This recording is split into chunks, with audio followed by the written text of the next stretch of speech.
Okay, I hope my camera's working properly because I've been having some audio issues with it lately.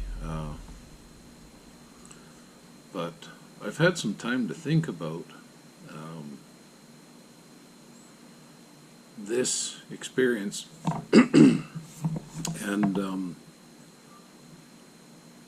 I've been on a journey to recall all my repressed memories, and for a long time, any memory that I had associated with,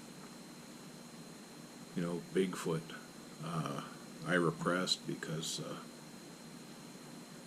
in the 60s and 70s, if you came forward speaking of these things, well, nobody even knew what they were, including myself. I was just a kid. And they probably would have taken you to the doctor and got you some prescription for some kind of, goofball drugs to drug you into a stupor so that you wouldn't see these things anymore. And, that's just how it was. It sounds bizarre, but I don't think that practice has stopped even to this day. Like, as far as I know, they shut down all the, mental institutions, sanitariums. Yeah, I don't know. But at that time, it didn't take much, I think, for a person. And my family was pretty dysfunctional, and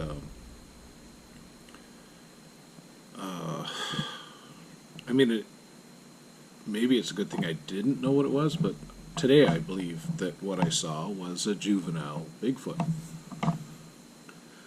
And when I saw it, it reacted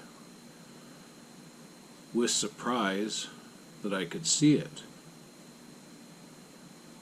And this is a very common response. Other people who have seen these things, when these things realize they're being seen, they kind of exit stage left. And they seem very sheepish, like, oh crap, he sees me, and they just try to get out of your field of view. They take cover. This guy didn't take cover, but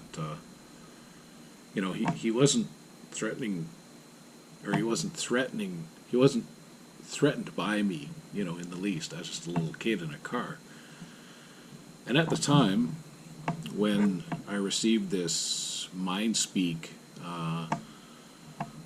vocalization, that was like almost more feelings than words.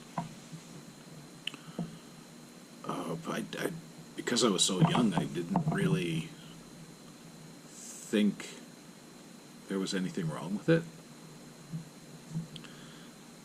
And I've had some time to process this recalled memory. And the thing is, at that time of my life, I was a notorious daydreamer. I could disappear into my imagination for hours, and it was a survival technique, because my family was my dad was a raging alcoholic. And to be clear, what I mean is that he was an alcoholic who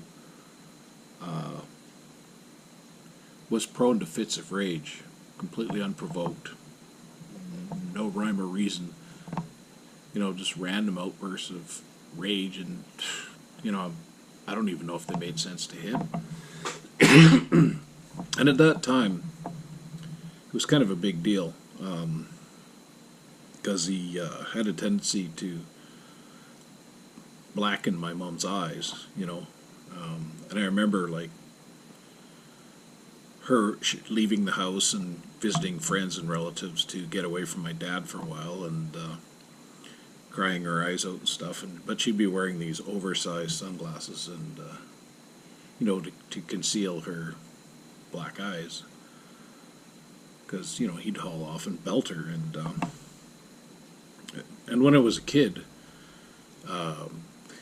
I mean, he spanked us. Well, I should say strapped us. That's what he did. He'd take off his belt and strap your ass, like, and because he was so hair triggered,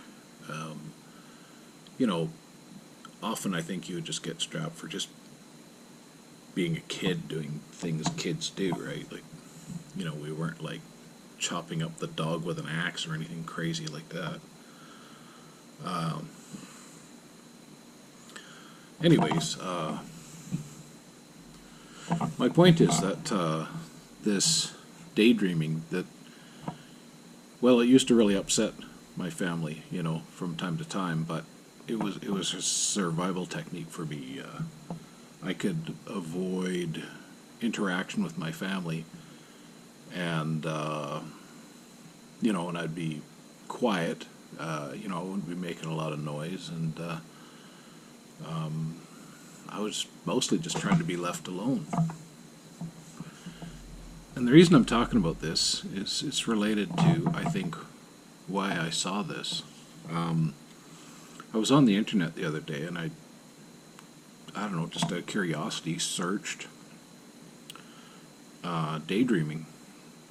And what it said was that when you daydream, you are tapped into your imagination. You're basically tapped into your subconscious. And I mean, I'm still kind of a daydreamer, but not like I was. When I do things, I can pay attention. But if I start getting tired, I start daydreaming, and often it's kind of like a precursor to going to sleep these days. Anyways, my point is that I've had about 100 experiences with Bigfoot and other cryptids now. I've only seen one ghost. My sister come to see me about a month after she passed, and I've seen one UFO. Well, no, I guess I've seen two now. The other one was so weird, I don't know if it counts as a UFO. That's on this channel, too. And I don't know if my daydreaming history has anything to do with those sightings, but I believe it has something to do with all these cryptid sightings. I have reason to believe that the subconscious is Bigfoot's realm, and this is how they know our intent, how they seem to know exactly what we're up to, where we're going, what we're going to do, where we are. I've noticed that when I can feel that they're in the area, I get pressure behind my eyes, kind of just like in my forehead, which is pretty much the location, in front of my pineal gland. And I think it's related to that somehow. I think it works as an antenna, if you will. I hope this can help somebody, because it could be not only the reason why people are seeing these things when they do, especially when they react, in a kind of when they retreat, like they don't want to be seen and they're trying to take cover. When that happens, it could explain why it's happening, but it also could be a tool that can be used to see these things when they don't want to be seen. And I've kind of been doing it subconsciously because I didn't realize, at least not consciously, I didn't realize that this is how you can see these things when they don't want to be seen. But I just kind of started doing it like a couple years ago when I saw